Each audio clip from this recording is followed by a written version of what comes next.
Assalomu alaykum, kanalimizga xush kelibsiz. Eng so'nggi o'zbek va jahon futboliga oid xabarlar aynan shu yerda bo'ladi. Videoga like bosing hamda o'z fikrlaringizni izohlarda yozib qoldiring. Ha, aytgancha, kanalga obuna bo'lishni unutmang. Biz esa boshladik.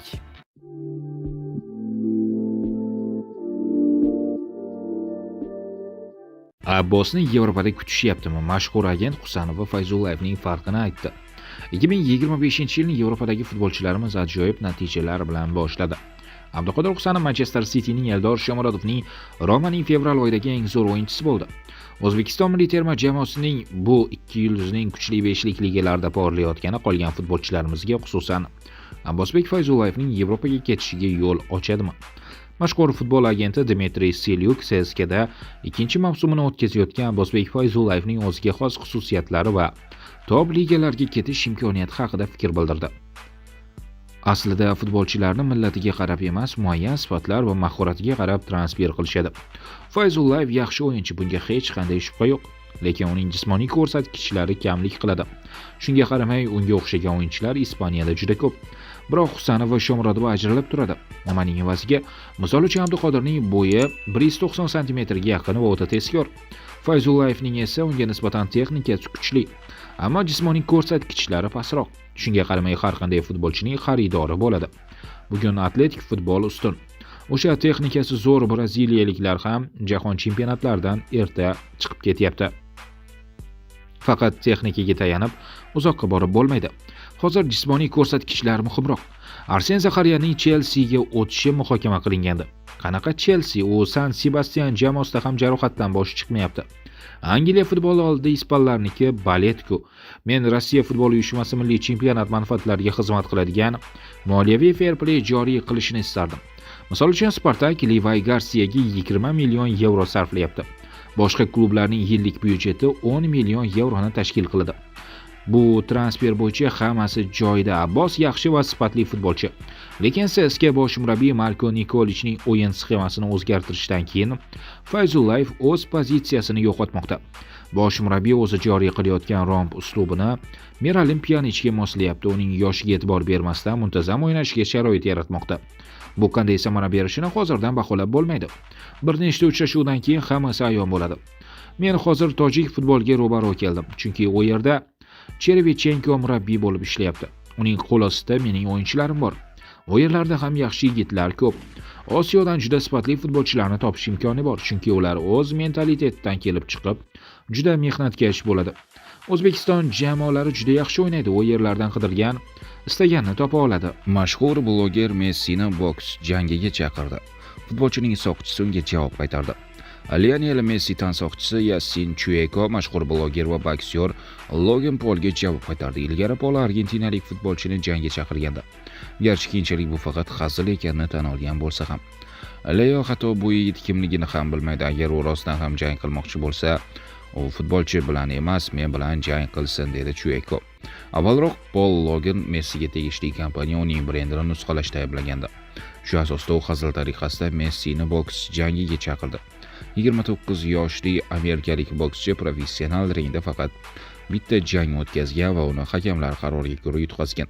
37 yoshli Messi esa hozirda AQShning Inter Miami klubi sharafini himoya qilmoqda. Shuningdek, Messi tansoqchisi Chueko AQSh armiyasining sobiq xizmatchisi bo'lib, Iroq va Afg'onistonda jang tajribasiga ega. U shuningdek MMA janglarida ham ishtirok etgan. Ranieri Shomurodov masalasida katta xatoga yo'l qo'ydi. Roma Yevropa Ligasining chorak finalida yurishini to'xtatdi. Rimliklar bu bosqichda Ispaniyaning kuchli jamoasi Atletik bilan kuch sinashib, birinchi uchrashuvdan keyin chorak finalga chiqishga yaqin edi. O'z maydonida Eldor Shomurodovning goli evaziga 2-1 hisobda zafar quchgan bo'rilar Bilbaodagi to'qnashuvda yutqazdi 1-3. O'yinning 11-daqiqasida Mats Hummelsning qizil kartochka olgani mag'lubiyatga asosiy sabab sifatida ta'kidlanyapti.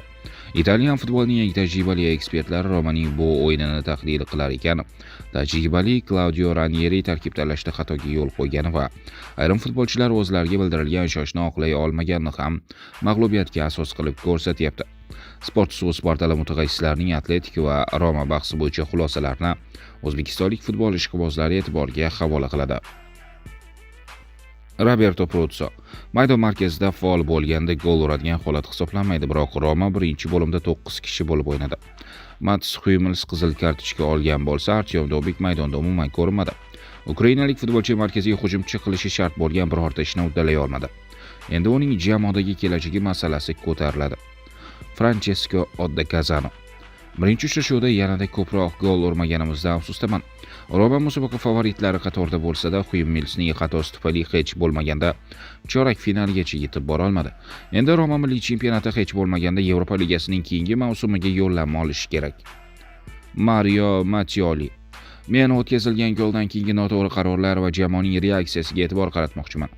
Barcha gollar himoyadagi xatolardan keyin urildi. Bu uchrashuv Eldor Shomurodov boshlang'ich tarkibda maydonga tushishini kutgan edik. Bu gal Claudio Ranieri tarkib tanlashda xatoga yo'l qo'ydi. Tiziano Moroni: Hummelsning haydalishi adolatli qaror, biroq bu Roma o'yiniga juda katta ta'sir o'tkazdi.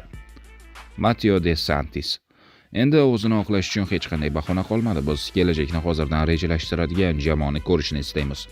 Hozirgacha qilinmagan ishlarni yakunlash uchun hali yetarli darajada vaqt bor. Fabio Petruzzi: Hummelsning qizil kartochka olishi o'tkazilgan golning asl sababidir.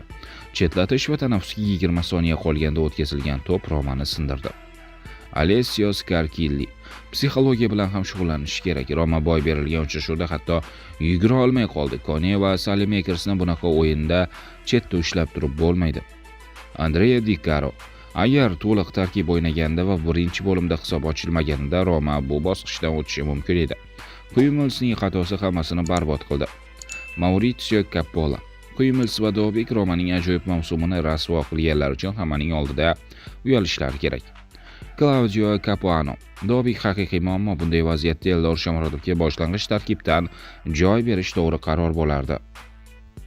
Son: Mbappe dunyoning eng yaxshi jamoasida o'ynamoqda. Tottenham hujumchisi Son Heung-min Real Madrid futbolchisi hisoblangan Kylian Mbappe haqida o'z fikrlari bilan o'rtoqlashdi. Kylian dunyoning eng yaxshi jamoalardan birida o'ynaydi. U yerda unga katta bosim o'tkazilmoqda. Mbappe esa buni juda yaxshi uddalaydi. Mbappe o'yinini eng ko'p tomosha qilishni yoqtiradigan futbolchilarimdan biri. Saloh, Keyn, Jude va Yamalni ham shunday deb atagan bo'lardim, deya ta'rif berib o'tdi koreyalik o'yinchi. Ma'lumot o'rnida Son joriy mavsum shporlar safida 39 ta uchrashuvda maydonga tushib 11 ta gol va 11 ta golli uzatmaga mualliflik qilgan bo'lsa, Mbappe qirollik klubida 42 bellashuvda ishtirok etib 28 ta gol va 4 ta assistni o'z hisobiga yozdirib qo'ydi. Abduqodir Husanov uylanmoqda. Manchester City uchun joriy mavsumdagi so'nggi o'yin 25-may kuni bo'lib o'tishi rejalashtirilgan. Fulhamga qarshi uchrashuvdan so'ng jamoa klublar o'rtasidagi jahon chempionatiga qadar tanaffusga chiqadi. Aynan shu tanaffusdan foydalanib Abduqodir Husanov o'zining nikoh to'yini o'tkazishni reja qilgan. Kanalimiz manbalari bergan xabarga ko'ra, Husanovning to'yi joriy yilning 27-may kuni bo'lib o'tadi. Kanalimiz nomidan bo'lajak kuyov bolaga baxt tilaymiz.